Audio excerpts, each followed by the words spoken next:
Good afternoon.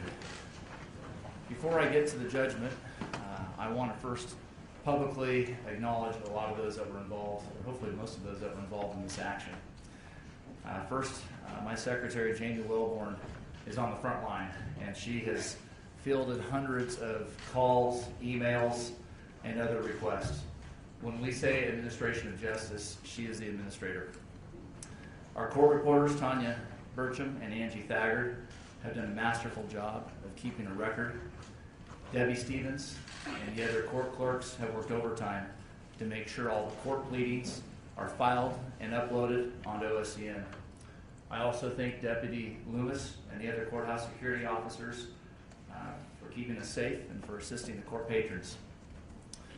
And we've had the benefit of the able services of Discovery Master Bill Hetherington, Settlement Judge Lane Phillips, Special Masters Bob Burke, and Justice Stephen Taylor. These men have gone out of their way as true officers of the court and have all made unique contributions to help efficiently and thoroughly adjudicate this case. So on behalf of the parties, I thank each one of them. Many of you are here from the media, and I'm sure you'll agree that our 5 volunteer media coordinators, students from the University of Oklahoma and Oklahoma City University, have been fabulous about helping make sure your needs are met. We thank them. I've stated this in the judgment, and it's worth stating now. The attorneys for both the state and the defendants have demonstrated throughout the course of this case professionalism and skill that makes me a proud member of the legal profession. And their conduct has done much to advance confidence in our system of justice. Thank you. The judgment will be posted on oscn.net by the Cleveland County Court Clerk as soon as court adjourns. A limited number of file stamp copies have been printed and will be made available through Special Master Bob Burke immediately after court adjourns. This case spanned over 2 years and the trial over 8 weeks. I've opted not to read the entire 42-page judgment, as I think we've all waited long enough. The opioid crisis is an imminent danger and menace to Oklahomans. My judgment includes findings of fact and conclusions of law that the state met its burden, that the defendants, Janssen and Johnson & Johnson's misleading marketing and promotion of opioids created a nuisance as defined by 50 OS Section 1, including a finding that those actions compromised the health and safety of thousands of Oklahomans. Specifically, defendants caused an opioid crisis that is evidenced by increased rates of addiction, overdose deaths, and neonatal abstinence syndrome in Oklahoma. This is a temporary public nuisance that can be abated, and the proper remedy for public nuisance is equitable abatement.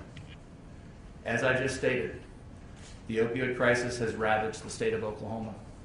It must be abated immediately. For this reason, I am entering an abatement plan that consists of costs totaling $572,102,028 to immediately remediate the nuisance. As I detail in my judgment, this is the amount of costs that I am constrained to order Janssen and Johnson & Johnson to pay based on the particulars of a nuisance claim and the evidence that was presented at trial. Whether additional programs and funding are needed over an extended period of time, those are determinations to be made by our legislators and policymakers.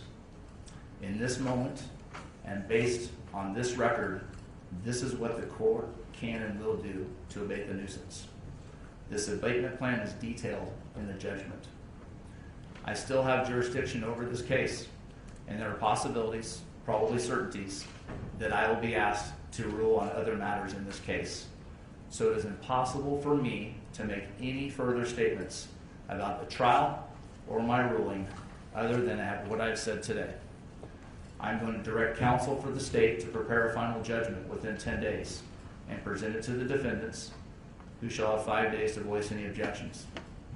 If the parties can't agree, the court will set the matter for hearing to settle the final order. Are there any announcements or questions from council?